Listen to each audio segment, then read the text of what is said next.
as we understand it, the Lakers are entertaining the idea of doing the unthinkable, the unimaginable, keeping Russell Westbrook for another season.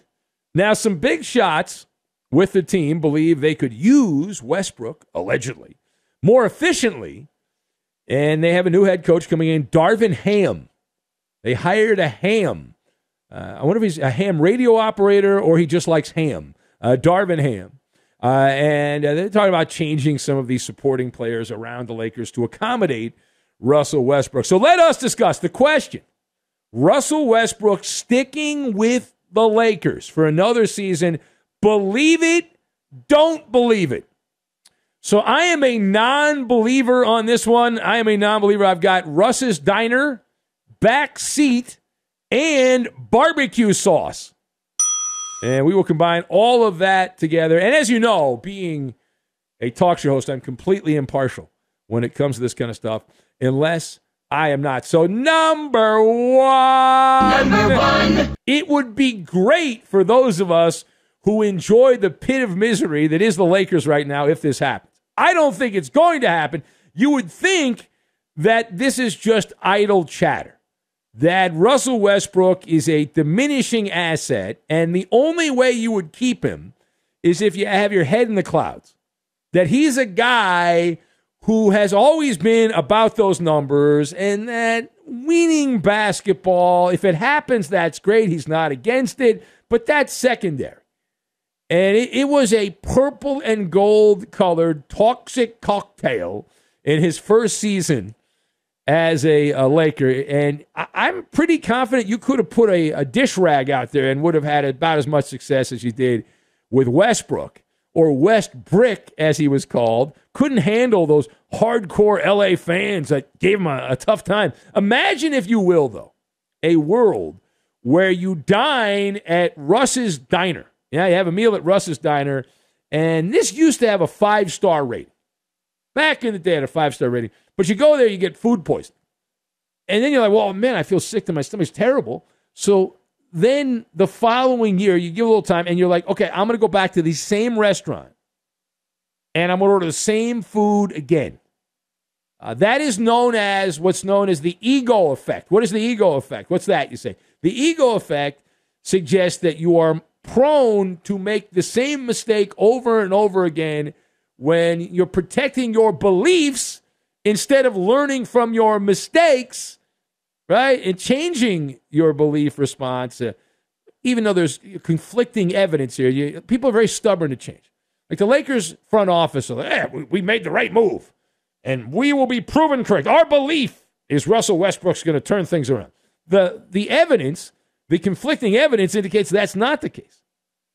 And being that the Lakers are run by LeBron James, very protective of his ego, and he is the shadow de facto GM, he's got final cut on the Laker roster. Now, secondly, is Russell Westbrook, a former MVP, salvageable? Well, I'm shaking my head, no.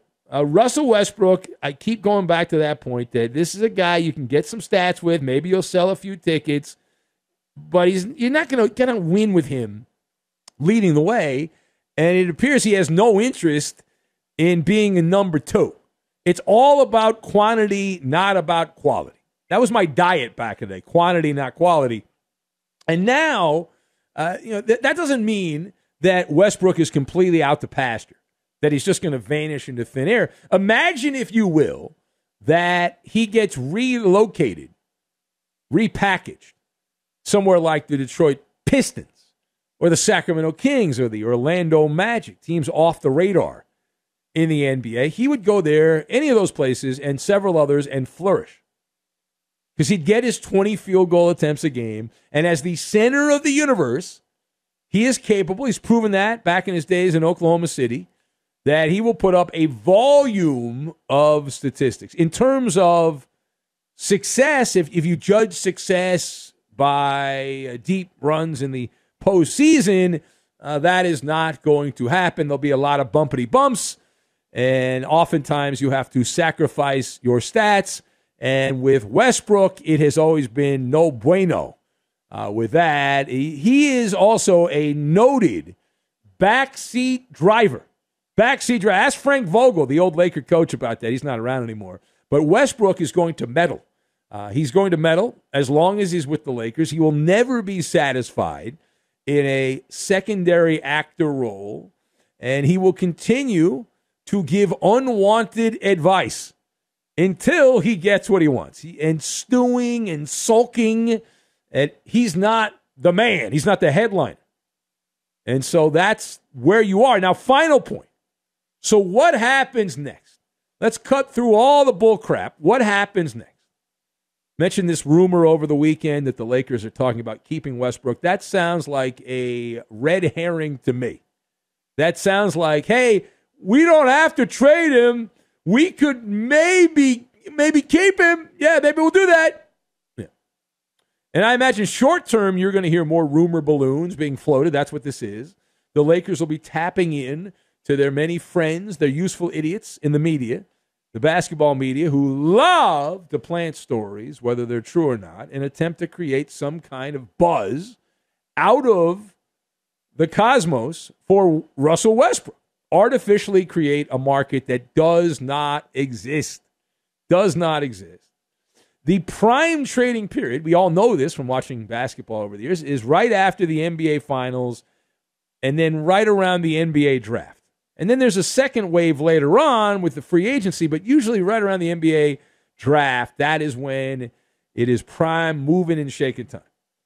So we don't believe the Lakers, these stories that say they're going to keep Westbrook. So the Lakers are going to have to go out to Costco and buy a giant container of barbecue sauce and also some huge napkins, cartoon-sized napkins, because they're going to have to eat crow and swallow their pride when this is all done, because they're going to have to sweeten the pot, put some sugar in there, throw in some draft picks to dump Russell Westbrook's salary. The immovable object, the only way you get rid of the immovable object is to put other goodies in.